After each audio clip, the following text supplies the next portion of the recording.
So I'm going to speak from my opinion of what's going on in this election. It's bigger than the Democrats against the Republicans. I used to think that one side was the good guys and the other side was the bad guys. The good guys against the bad guys.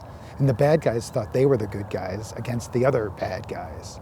And this is how politics has been for decades. It's a two-party system.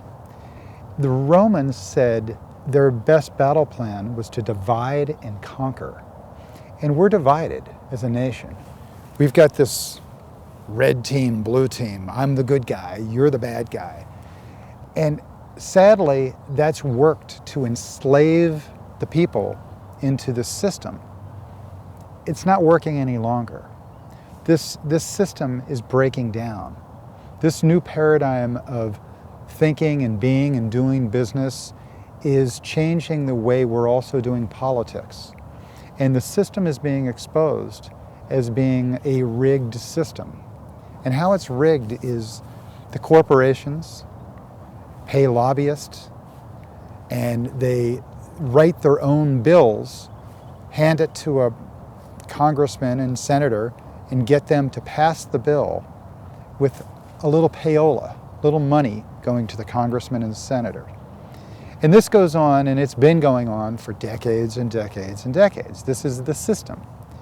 And it's an ugly system. It doesn't work for we the people. So who writes the laws are usually these corporations or the rich people. We don't have a 1,400-page tax code written by the poor people. The poor people play by very small rules. The 1,400 pages are the big rules of loopholes and ways to save money for the rich.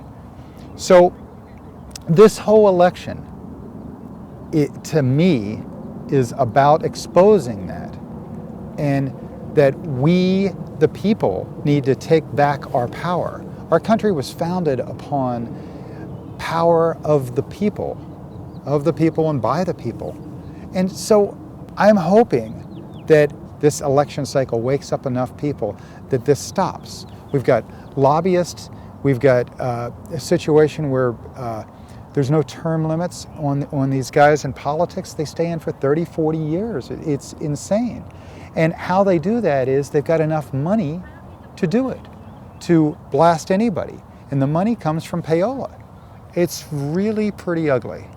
So look into politics further than you've ever looked before this year. Ask questions. Why is the system broken? Why is our healthcare system broken? Why is our law system broken? And obviously the way we treat ecology, the money system altogether, the Federal Reserve, do we need that? Like, who is that? Start asking questions. So Princeton University did a study recently and came up with the fact that we are no longer a democracy or a republic. We are an oligarchy. And because of that, I support Bernie Sanders. He's hoping to give us health care as a right, to rebuild our infrastructure, to raise our minimum wage, to tax Wall Street speculation and using that money to make college education affordable, to get rid of our tax loopholes for the billionaires, to address climate change, and to keep us from more unnecessary wars. It is obvious that our system is rigged, so we must unite and come together and do what's right for we the people and the future generations to come.